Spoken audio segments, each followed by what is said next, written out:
नमस्कार दोस्तों। आपको आज मैं आयुर्वेद की व्याधियों के बारे में, जैसा कि मैंने अपने पिछले लेक्चर में भी आपको बताया था कि आयुर्वेद क्या है। आयुर्वेद की जीवन शैली एक तरह से हमारी जीने की शैली है। तो जो आयुर्वेद में भी विभिन्न विभिन्न रोगों का वर्णन किया है, और जैसा कि आजकल हम देखते हैं कि आजकल के हमारे खाने पीने में, हमारी जीवन शैली में बहुत ही सही तरीके से हमारी जीवन शैली नहीं है। तो उसमें कुछ ऐसी व्याधियां हैं जो कि असाध्य की तरफ जाती हैं। आयुर्वेद में भी कहा गया है कुछ व्याधियां जो हैं वो सुख साध्य हैं, कुछ व्याधियां जो हैं वो कृच्छ साध्य हैं, कुछ आगे बताया गया है कि असाध्य भी हैं, याप्य हैं, असाध्य है। याप्य का अर्थ है कि जब तक हम औषधि लेंगे तब तक ठीक रहेगी, और असाध्य की कैटेगरी में वो आती है जो कि ठीक नहीं हो सकती, इनक्योरेबल जिसको हम कहते हैं वो है। सुख साध्य हैं जो दवाई खाने से, जो औषधि खाने से ठीक हो जाती हैं। कृच्छ साध्य जो कि ठीक तो हो जाती हैं लेकिन उसमें औषधि का सेवन जो है हमको थोड़ा लंबे समय से करना होता है। तो आज मैं उस व्याधि के बारे में आपको वर्णन करूंगा कि जो कि असाध्य की कैटेगरी में आती है, लेकिन फिर भी हम आयुर्वेद में इस व्याधि को ट्रीट कर सकते हैं। इसको कहीं ना कहीं हम पेशेंट की जो है वो जनरल कंडीशन उसमें ठीक कर सकते हैं।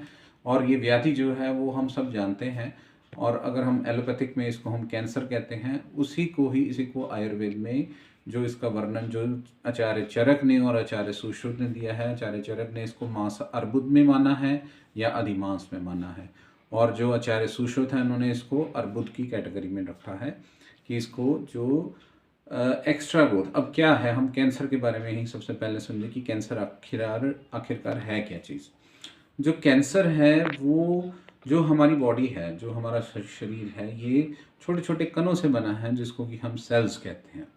जो smallest unit of our body, it is built up of cells. जैसे कि अगर हमने एक मकान बनाना है उसके लिए सबसे पहले हमको ईंटों की ज़रूरत पड़ती है, तो वो सबसे छोटा जो यूनिट है वो ईंट है। सिमिलरली हमारी बॉडी में जो सबसे छोटा और फंक्शनल यूनिट है जो काम करता है वो सेल है।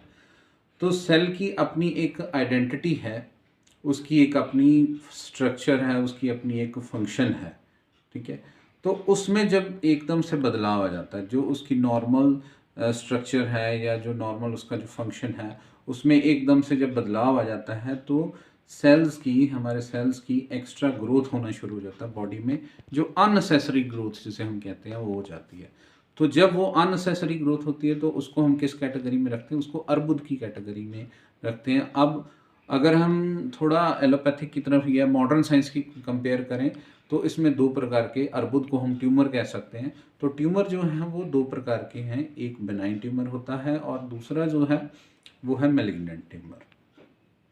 जो बेनाइन ट्यूमर है जिसमें कि हम ये कहेंगे कि सिर्फ सेल्स की एक्स्ट्रा ग्रोथ है लेकिन वो नुकसानदायक नहीं है। लेकिन जो मैलिग्नेंट ट्यूमर है उसको हम मानेंगे कि जो कि हमारे बॉडी में टॉक्सिन्स क्रिएट कर रहा है, हमारी बॉडी को विच कैन बी फैटल जो है वो हमारे लिए एक तरह से वो मेन डिजीज़ है जो कि असाध्य है, जिसको हम मैलिग्नेंट सेल, जिसको कि हम कैंसर कहते हैं, वो एक्चुअली में मैलिग्नेंट सेल्स वाले को हम कैंसर्स कहते हैं। तो अब हम आयुर्वेद में बताएंगे कि ये किस प्रकार से है, एलोपैथिक के उसके साथ हम कंपेयर करेंगे।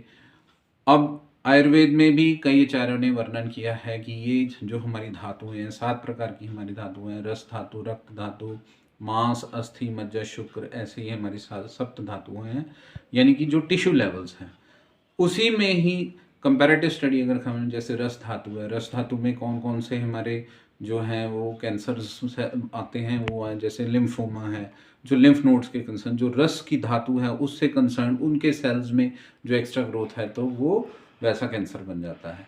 इसी तरह रक्त धातु में हम कह सकते हैं जब हमारे जो ब्लड सेल्स हैं उनसे जो कैंसर हो, जैसे कि ल्यूकीमिया है। रस रक्त है, मांस है, जो मांस बॉडी के अंदर जितने भी अलग अलग जो